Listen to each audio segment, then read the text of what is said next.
नमस्कार विद्यार्थ्यांनो, मी प्राध्यापिका रंजना गावित, विषय भूगोल. विद्यार्थ्यांनो, आपल्याला या व्हिडिओमध्ये प्रकरण क्रमांक 6 तृतीयक आर्थिक व्यवसायाला सुरुवात करायची आहे. तृतीयक आर्थिक व्यवसायामध्ये आपल्याला सुरुवातीलाच एक उतारा दिलेला आहे. त्या उताराच्या सहाय्याने काही प्रश्न दिलेले आहेत. ते प्रश्न आपल्याला सोडवायचे आहे. तर पहिला प्रश्न त्या ठिकाणी विचारलेला आहे, विविध सक्षम यंत्रणा म्हणजे काय? उत्तर आहे, एखादा नवीन व्यवसाय सुरू करायचा असल्यास त्यासाठी परवानगी घ्यावी लागते. व्यवसायाबाबत काही नियमावली निश्चित केली जाते. त्यात उत्पादन, वितरण, गुणवत्ता याबाबतचा उल्लेख असतो. ज्या आस्थापनेस ही परवानगी देण्याचा अधिकार दिला जातो त्यास सक्षम यंत्रणा असे म्हणतात. उदाहरण स्थानिक प्रशासन, यामध्ये ग्रामपंचायत, नगरपालिका, महानगरपालिका, प्रदूषण नियंत्रण मंडळ, आरोग्य व स्वच्छता, गुणवत्ता नियंत्रण, विपणन इत्यादींचा समावेश होतो. तसेच दुसरा प्रश्न विचारला आहे, गोष्टीतील तिन्ही मुले कोणत्या प्रकारचे आर्थिक व्यवसाय निवडणार आहेत? त्याच्यात उत्तर आहे, गोष्टीत रोहित शेती म्हणजेच प्राथमिक व्यवसाय, सेजल टूथपेस्ट म्हणजे द्वितीयक व्यवसाय, आसिफ कार्यक्रम व्यवस्थापन कंपनी म्हणजे तृतीयक व्यवसाय हे व्यवसाय निवडणार आहेत. नंतरचा तिसरा प्रश्न आहे, प्रत्येकाला त्याचा आर्थिक व्यवसाय करताना इतर कोणत्या आर्थिक व्यवसायांशी संबंध येईल? तर उत्तर आहे, रोहित शेती व्यवसाय करताना खते निर्मिती उद्योग, कृषी विभाग, बँक, रोपवाटिका, वाहतूक, विपणन इत्यादी आर्थिक व्यवसायांशी संबंध येईल. तर सेजल टूथपेस्ट निर्मिती करताना औषध निर्माण उद्योग, यंत्र निर्माण, अग्निशमन विभाग, वेष्टन निर्मिती, जाहिरात संस्था, बँका, बांधकाम विभाग, पायाभूत सुविधा, पुरवठा विभाग इत्यादींचा आर्थिक व्यवसायांशी संबंध येईल. आसिफ कार्यक्रम व्यवस्थापन कंपनी चालवताना खानपान सेवा, वाजंत्रीवाले, फुलवाले, ध्वनिवर्धक, प्रिंटिंग प्रेस, जाहिरात विभाग इत्यादी आर्थिक व्यवसायांशी संबंध येतो. प्रश्न चौथा आहे, वरील परिच्छेदात जेवढ्या आर्थिक क्रिया आल्या आहेत त्यांचे आर्थिक प्रकारानुसार वर्गीकरण करा. तर उत्तर आहे, प्राथमिक आर्थिक क्रियामध्ये शेती, रोपवाटिका इत्यादींचा समावेश करता येईल. तर द्वितीयक आर्थिक क्रियामध्ये सांगता येईल बेकरी, टूथपेस्ट, औषध निर्माण, यंत्रसामग्री, वस्तने निर्मिती, बांधकाम विभाग इत्यादींचा समावेश होईल. तर तृतीयक आर्थिक क्रियांमध्ये सांगता येणार शिक्षण संस्था, हॉटेल, कार्यक्रम व्यवस्थापन, बँका, व्यापार, वाहतूक, दंत आरोग्य, कृषी सेवा केंद्र, शासकीय कार्यालये, जाहिरात विभाग, अग्निशमन कार्यालये, खानपान सेवा, वाजंत्रीवाले, फुलवाले, ध्वनिवर्धक, प्रिंटिंग प्रेस, जाहिरात विभाग इत्यादींचा समावेश याच्यात करता येईल. नंतरचा आहे भौगोलिक स्पष्टीकरण. जो उतारा आपण बघितला त्याच्यावर आपल्याला भौगोलिक स्पष्टीकरण करायचं आहे. या उतार्यात अनेक मानवी व्यवसायांचा उल्लेख केला आहे. या सर्व व्यवसायांना मानवी आर्थिक क्रिया म्हणून अभ्यासले जाते. तर प्राथमिक आर्थिक क्रियामध्ये जे व्यवसाय पूर्णतः निसर्गावर आधारित असतात त्या सर्व प्राथमिक आर्थिक क्रिया आहेत. या व्यवसायातून नैसर्गिक साधनसंपत्ती मिळवली जाते. द्वितीयक आर्थिक क्रियामध्ये आपल्याला सांगता येणार प्राथमिक व्यवसायातील काही उत्पादने थेट वापरू शकत नाही किंवा जी उत्पादने जास्त टिकाऊ किंवा मूल्यवर्धित करून वापरणे योग्य असते अशा वेळी या उत्पादनावर प्रक्रिया ही केली जाते. यातून नवीन व वेगळी उत्पादने उपलब्ध होतात. ही उत्पादने प्रक्रिया उद्योगाद्वारे द्वितीयक व्यवसायात समाविष्ट होतात. हा व्यवसाय प्रामुख्याने प्राथमिक व्यवसायातून प्राप्त झालेल्या उत्पादनावर अवलंबून असतात. तसेच विद्यार्थ्यांनो, प्राथमिक व्यवसाय आणि द्वितीयक व्यवसाय याच्यातून तृतीयक व्यवसाय हा विकसित होत असतो. तर प्राथमिक व्यवसाय आणि द्वितीयक व्यवसाय यांच्यातील आदान प्रदान, यांच्यातील दुवा या दोघांना पूरक असे विविध व्यवसायही असतात. तर तृतीयक व्यवसायामध्ये या सेवांमध्ये मालाची खरेदी विक्री, वाहतूक, दळणवळण, मालाची चढउतार, तारण व कर्ज रोखे, संस्था, विपणन, आयात निर्यात व्यवस्था इत्यादींचा समावेश होत असतो. या व्यवसायात लोकोपयोगी सेवांचाही समावेश होतो. उदाहरण धारवाला, भाजी विक्रेता, दुकानदार, प्रवासी वाहतूक, टपाल सेवा इत्यादींचं आपल्याला सांगता येणार. तर विद्यार्थ्यांनो, पुस्तकात आपल्याला दिलेलं आहे जरा डोके चालवा. याच्यात 2 प्रश्न दिलेले आहेत. ते प्रश्न आपण या ठिकाणी सोडवू. तर पहिला प्रश्न आहे, तृतीयक व्यवसायात केवळ सेवा येतात का? तर त्याचं उत्तर आहे होय. या व्यवसायात केवळ सेवा दिली जाते व तिच्या बदल्यात मोबदला घेतला जातो, म्हणून त्या व्यवसायांना सेवा व्यवसाय असेही म्हणतात. दुसरा प्रश्न आहे, तृतीयक व्यवसायात उत्पादने येतात का? वर्गात चर्चा करून त्यांची यादी करा. तर त्याचं उत्तर आहे नाही. हा फक्त सेवा व्यवसाय आहे किंवा सेवा व्यवसाय म्हणून ओळखला जातो. तर विद्यार्थ्यांनो, पुढचा घटक आहे तृतीयक आर्थिक क्रियांचे वर्गीकरण. या ठिकाणी तृतीयक आर्थिक क्रियांचे वर्गीकरण दिलेले आहे. त्याच्यात 4 प्रकार केलेले आहे. त्याच्यातील पहिला आहे व्यापार आणि वाणिज्य, दुसरा आहे वाहतूक, तिसरा आहे संदेशवहन, चौथा आहे इतर सेवा. तर व्यापार आणि वाणिज्यमध्ये परत 2 प्रकार केलेले आहे, घाऊक व्यापार आणि किरकोळ व्यापार.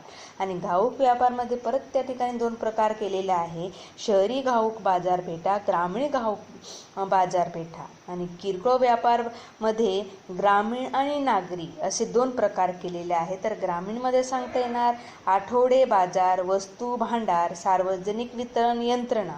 तर नागरीमध्ये सांगता येणार शृंखला भांडार, माल दुकाने, मंडई, सार्वजनिक वितरण यंत्रणा यांचा समावेश करता येईल. तर वाहतूकमध्ये आहे रेल्वे वाहतूक, रस्ते वाहतूक, जल वाहतूक, हवाई वाहतूक आणि नळ वाहतूक. तसेच संदेशवहनामध्ये त्यांनी प्रकार दिलेले आपल्याला टपाल, दूरसंचार, दृकश्राव्य, आंतरजाल, कृत्रिम उपग्रह. तर दूरसंचारमध्ये 2 प्रकार केलेले आहे, भ्रमणध्वनी, दूरध्वनी. दृकश्राव्यामध्ये त्यांनी 4 प्रकार केलेले आहे, फिल्म, रेडिओ, TV आणि छापी.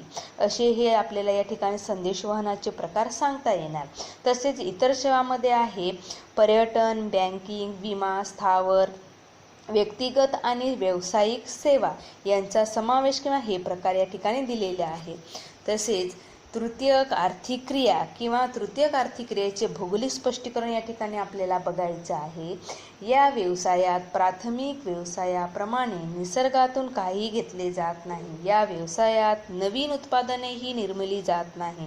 या व्यवसायात केवळ सेवा दिली जाते व तिच्या बदल्यात मोबदला घेतला जातो, म्हणून त्या व्यवसायांना सेवा व्यवसाय असेही म्हणतात. या व्यवसायांचे वितरण हे अनेक भौगोलिक घटकांनी प्रेरित झालेले असते. तसेच यामध्ये निसर्गावर अवलंबून नसलेल्या आर्थिक क्रिया फारच थोड्या आहेत. हवामान, भूरचना, समुद्र सानिध्य, खंडांतर्गत इत्यादी भौगोलिक घटकांचा परिणाम या व्यवसायांवर होत असतो. विकसित देशात या व्यवसायाचे प्रमाण अधिक आहे. तसेच व्यवसाय अनुत्पादक स्वरूपाचा हा असतो. जगभरात सर्व मानवी वस्त्या या भौगोलिक घटकांच्या अनुकूलतेवर वसलेल्या असतात. बाजारपेठा नेहमीच वस्त्यांमध्ये किंवा वस्त्यांजवळ निर्माण होत असतात. एखादा तृतीयक आर्थिक व्यवसाय वस्तीपासून दूर स्थापित होऊ शकतो, परंतु बाजारपेठांचे तसे होत नाही. तसेच विद्यार्थ्यांनो, आपल्याला पुस्तकमध्ये बंदर, गोदी या ठिकाणी मालाची चढ उतार होत असते. या बंदर किंवा गोदी यांचे स्थान गुगल सर्चच्या साहाय्याने शोधण्याचा प्रयत्न करा, असं या ठिकाणी आपल्याला दिलेलं आहे. तर या गुगल सर्चच्या साहाय्याने Ghodbunder, Kochi port trust, Mumbai port trust, Delhi international cargo terminal किंवा आपले काही कॉलेजेस असेल किंवा इतर ठिकाणी शोधायचे असेल किंवा बघायचं असेल तर गुगल सर्चच्या साहाय्याने आपल्याला बघायचं आहे. तर बघा, या ठिकाणी विद्यार्थ्यांनी सर्च केले असता आपल्याला नकाशा आपापच या ठिकाणी येत असतो आणि ते या ठिकाणी आपल्याला लाल रंगाच्या साहाय्याने जे पॉईंट दाखवलेले आहे ते त्या ठिकाणचे ते शहर किंवा ते बंदर किंवा गोदी आहे. उदाहरणार्थ पहिल्यामध्ये बघितलं बघा, घोडबंदर त्या ठिकाणी लाल चिन्हाच्या साहाय्याने दाखवलेलं आहे. कोची पोर्ट ट्रस्ट आहे ते लाल चिन्हाचे दुसऱ्या चित्रामध्ये आपल्याला दिसतं आहे. मुंबई पोर्ट ट्रस्ट आहे ते सुद्धा आपल्याला या ठिकाणी दिसत आहे लाल चिन्हाच्या साहाय्याने. दिल्ली इंटरनॅशनल कार्गो टर्मिनल सुद्धा या ठिकाणी गुगल सर्चवर केले असता आपल्याला लाल खुणाच्या साहाय्याने त्या ठिकाणी दाखवलेलं आहे. तसंच जर आपल्याला आपलं कॉलेज बघायचं असेल ते सुद्धा आपण गुगल सर्चच्या साहाय्याने स्पष्टपणे या ठिकाणी नकाशाच्या माध्यमातून बघू शकतो. तर वरील उदाहरणावरून हे स्पष्ट होते की तृतीयक आर्थिक व्यवसाय ही भौगोलिक घटकांमुळे प्रेरित होत असतात. वाहतूक व्यवस्था ही सध्या अत्यंत प्रगत तंत्राद्वारे विकसित होत आहे, परंतु अनेक ठिकाणी ही व्यवस्था भौगोलिक घटकांमुळे बाधित होते किंवा कोलमाडून पडते. उदाहरण महापूर, भूकंप, दरड कोसळणे, बर्फवृष्टी किंवा धुके इत्यादींचा आपल्याला उदाहरणं सांगता येईल. नंतरचा उपघटक आहे वाहतूक. वाहतूक ही अशी सेवा किंवा सुविधा आहे ज्याद्वारे माणसे, वस्तू आणि उत्पादित माल इत्यादी प्रत्यक्षपणे एका ठिकाणावरून दुसऱ्या ठिकाणी नेली जातात. देशाच्या विकासात वाहतूक व्यवस्थेचे स्थान अत्यंत महत्त्वाचे असते. तृतीयक आर्थिक क्रियांमधील वाहतूक व्यवसाय हा पायाभूत घटक आहे. सर्व आर्थिक क्रियांचा विकास वाहतूक व्यवस्थेवर अवलंबून असतो. तर विद्यार्थ्यांनो, आपल्याला पुस्तकमध्ये एक नकाशा दिलेला आहे. त्या नकाशात विविध प्रकारचे वाहतूक दिलेले आहे किंवा वाहतुकांचे चिन्ह दाखवलेले आहे. ते सूचीमध्ये आपल्याला स्पष्ट दिसत आहे. या नकाशाच्या निरीक्षणाच्या सहाय्याने आपल्याला पुस्तकामध्ये काही प्रश्न दिलेले आहेत. त्या प्रश्नांचा अभ्यास किंवा प्रश्न या ठिकाणी सोडवायचा आहे. तर विद्यार्थ्यांनो, या ठिकाणी नकाशाचे निरीक्षण केले असता पहिला प्रश्न आपल्याला सांगता येईल, नकाशात कोणकोणते वाहतूक मार्ग दाखवलेले आहे? तर त्याचे उत्तर आपल्याला सांगता येईल, जलमार्ग, कालवा मार्ग, सागरी मार्ग, हवाई मार्ग आणि भूमार्ग, लोहमार्ग हे आपल्या सूचीच्या सहाय्याने स्पष्टरित्या या नकाशामध्ये पाहावयास पाहतो. किंवा प्रश्न दुसरा आहे, सर्वसाधारणतः हा कोणत्या खंडादरम्यान वाहतुकीचा ओघ जास्त आहे? तर उत्तर आहे उत्तर अमेरिका आणि युरोप. तिसरा प्रश्न आहे, जलमार्गासाठी कोणकोणत्या कालव्यांचा वापर केला जातो? या कालव्यांचा उद्देश कोणता? तर त्याचे उत्तर आहे पनामा कालवा, सुएझ कालवा. जलवाहतूक हा मुख्य उद्देश आहे. प्रश्न चौथा आहे, हवाई वाहतुकीमुळे भारतातील कोणती 2 प्रमुख शहरे इतर राष्ट्रांशी जोडली गेली आहेत? त्याचे उत्तर नकाशाच्या सहाय्याने सांगता येणार, मुंबई व दिल्ली. प्रश्न पाचवा आहे, हवाई मार्गाचा कमी वापर होत असलेले 2 खंड कोणते, असे का? तर त्याचे उत्तर आहे दक्षिण अमेरिका आणि आफ्रिका हे खंड अविकसित स्वरूपाचे असल्या कारणामुळे आपल्याला या ठिकाणी कमी वापर झालेला दिसून येतो. तसेच प्रश्न 6वा आहे, लोहमार्गाचा कमी वापर होत असलेले 2 खंड कोणते? उत्तर आहे दक्षिण अमेरिका आणि आफ्रिका हे खंड अविकसित आहेत. विषुववृत्तीय घनदाट जंगलांचा प्रदेश आहे. दक्षिण अमेरिका खंडात अमेझॉन नदीचे खोरे, अँडीज पर्वत, तर आफ्रिका खंडात सहारा वाळवंट, विविध पर्वत हे सगळे प्रमुख अडथळे आपल्याला दिसून येतात. तसेच प्रश्न 7वा आहे, कोणता लोहमार्ग 2 खंडांना जोडतो? तर त्याचे उत्तर आहे ट्रान्ससिबेरियन लोहमार्ग हा युरोप व आशिया खंडाला जोडतो. प्रश्न 8वा विचारलेला आहे, जगातील सर्व खंड हे ऑस्ट्रेलियाच्या उत्तरेला आहेत, परंतु वाहतुकीची जाळे ऑस्ट्रेलियामध्ये दक्षिणेला आहे, असे का? तर त्याचे उत्तर आपल्याला नकाशाच्या निरीक्षणाने दिसून येतं की ऑस्ट्रेलियाचा उत्तर भाग हा तुलनेने अविकसित आहे. मध्य भागात वाळवंट आहे, यामुळे विकासास मर्यादा आहेत. खनिजे, सुपीक मृदा दक्षिण भागात आहे. याशिवाय मोठी शहरे दक्षिण भागात असून ती आंतरराष्ट्रीय जलमार्गावर आहे. 9वा प्रश्न सांगता येईल आपल्याला, खंडांतर्गत सलग लोहमार्ग कोणत्या खंडात आढळत नाही? त्यांची कारणे काय? तर त्याचे नकाशाच्या सहाय्याने सांगता येईल आपल्याला. उत्तर आफ्रिका, कारण विकासात विषमता, विषुववृत्तीय घनदाट जंगलांचा प्रदेश, कांगो खोरे, सहारा वाळवंट, विविध पर्वतीय क्षेत्र यांचे अडथळे या ठिकाणी आहे. तसेच यांचे आपल्याला भौगोलिक कारण या ठिकाणी सांगता येईल किंवा त्याचे स्पष्टीकरण पाहता येईल आपल्याला. वाहतूक प्रणालीत वाहतुकीची साधने हा अत्यावश्यक घटक आहे. या साधनांद्वारे प्रवासी माल यांची वाहतूक होते. आता वाहतूक साधनांचे वर्गीकरण केले असतात. पहिला आहे भूमार्ग, 2 आहे जलमार्ग, 3 आहे हवाई मार्ग. प्रत्येक मार्गाची वैशिष्ट्ये व गरजा वेगवेगळ्या असतात. यामुळे जगातील वेगवेगळ्या भागात प्रत्येक मार्गाचा विकास आणि वापर यामध्ये मोठ्या प्रमाणात तफावत किंवा फरक हा दिसून येत असतो. आता भौगोलिक घटकांचा वाहतुकीवर परिणाम होत असतो ते भूरचना, स्थान व हवामान.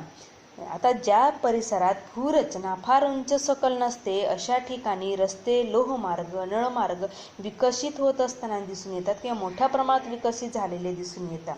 तर वनाच्छादित प्रदेशात, डोंगराळ व पर्वतीय प्रदेशात मात्र असे मार्ग विकसित होण्यास अडथळे निर्माण होत असतात. उदाहरणार्थ आफ्रिका व दक्षिण अमेरिका खंडातील घनदाट वने व वाळवंटी प्रदेशात लांब अंतराचे रस्ते, लोहमार्ग इत्यादी विकासात अडथळा निर्माण करणारे हे घटक आपल्याला पाहावयास मिळतात.